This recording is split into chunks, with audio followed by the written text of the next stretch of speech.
In the latest political battle brewing in the Sunshine State, Governor Ron DeSantis signed a bill revoking the Walt Disney Company's special district status. And he didn't waste time. This was signed just days after the legislation was introduced in late April. The bill is widely seen as retaliation for the company taking an official stance against the governor's so-called Don't Say Gay bill. But then for Disney to come out and put a statement and say that the bill should have never passed and that they are going to actively work to repeal it, I think one was fundamentally dishonest, but two, I think that crossed the line.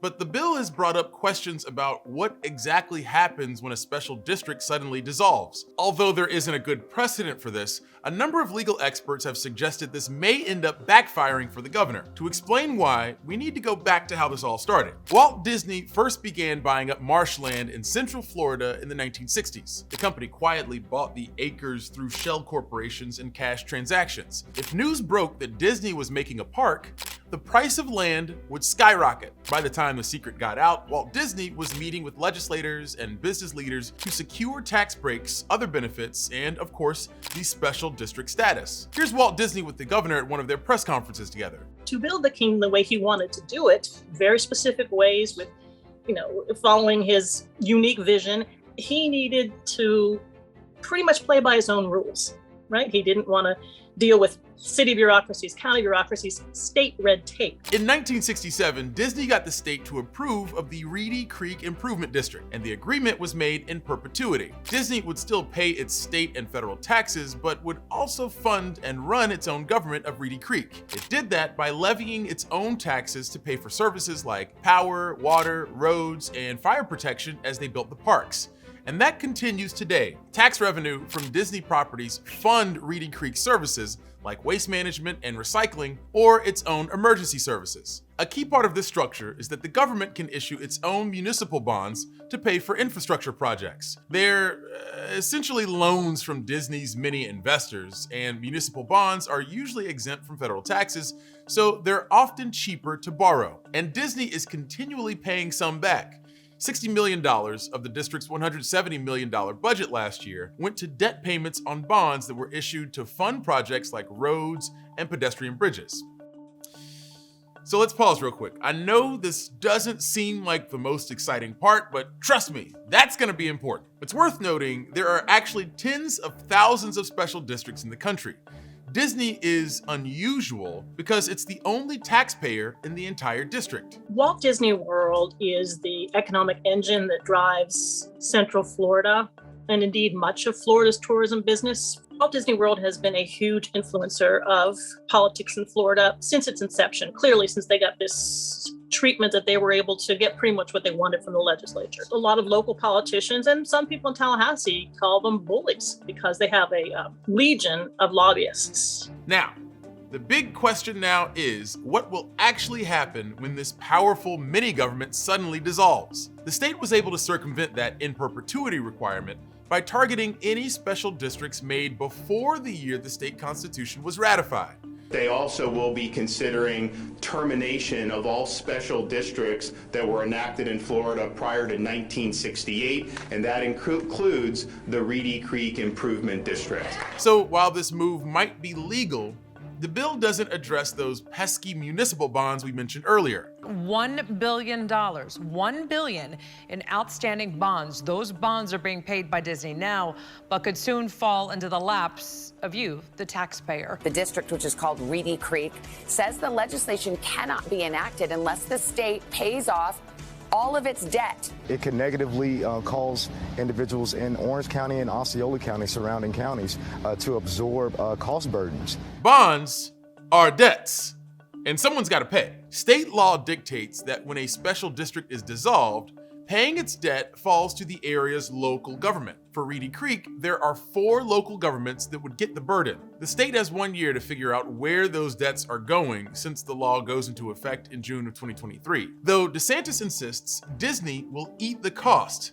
The bill doesn't detail how, and it's unclear what legislative options he has left. It's clear that this was not thought through on the legislative level, either by the governor's office and certainly not by the legislators. They barely debated it. Disney, it has the strong hand here. Reedy Creek Improvement District has the strong hand.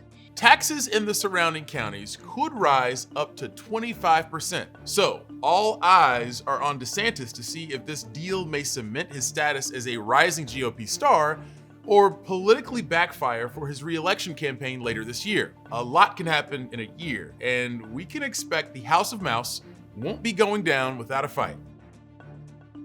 The battle over Disney's district is only one of the recent high-profile political battles DeSantis has waged in Florida that has gotten national attention. But the question now is whether this conservative shift might end either through the courts or future elections. Joining us from Tallahassee, Florida is Forrest Saunders, our Florida investigative correspondent. Forrest, thanks so much for joining us. Can you catch us up on some of the latest? How are Floridians responding to DeSantis's big political moves? Well, it's sort of a mixed bag on how Floridians are responding. Obviously, it just kind of depends on what side of the political aisle they sit on and what they think about this issue. I will say it has been a little bizarre to see the governor travel around the state doing these bill signings, and he mentions this Disney policy, and you see young parents cheering. And that's not something that, you're used to seeing here in Florida, because obviously a lot of Floridians have been very excited about Disney for years because it's been a part of their childhood. So you've got some people who worry that Governor DeSantis is trampling on freedom of speech, that the corporation spoke out about HB 1557.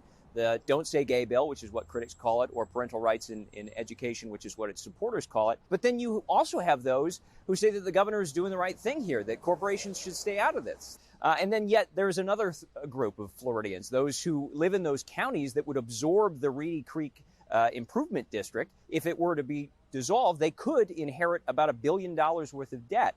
That's what some analysts say. Governor DeSantis says that's not going to happen.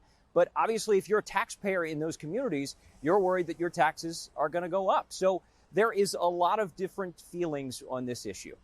I want to look ahead just a little bit here.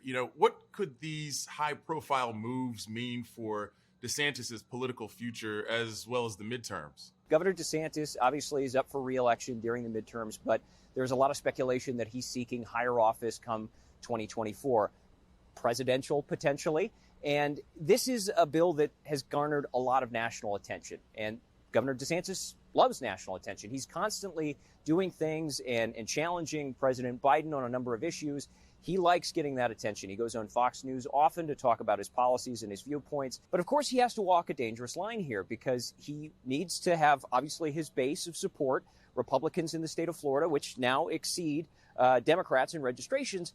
But in order to win an election in Florida, you still need to capture those vital independents. And he can't push too far for fear that he's going to isolate that group of voters. And I'm also thinking about things like, the abortion bill that we have here in Florida, the 15-week ban. That is as far as the state legislature wants to go right now. And the governor has really not said whether or not he'd like to go further if Roe v. Wade is overturned. So Democrats, meanwhile, are trying to come up with different big issues that they say these midterm elections will be all about, because they know that they need to encourage people to turn out if they're going to have any hope of either defeating DeSantis in the midterms or maybe gaining some seats in the state legislature. Forrest Saunders, our Florida investigative correspondent, breaking the dial down for us. Forrest, thank you so much.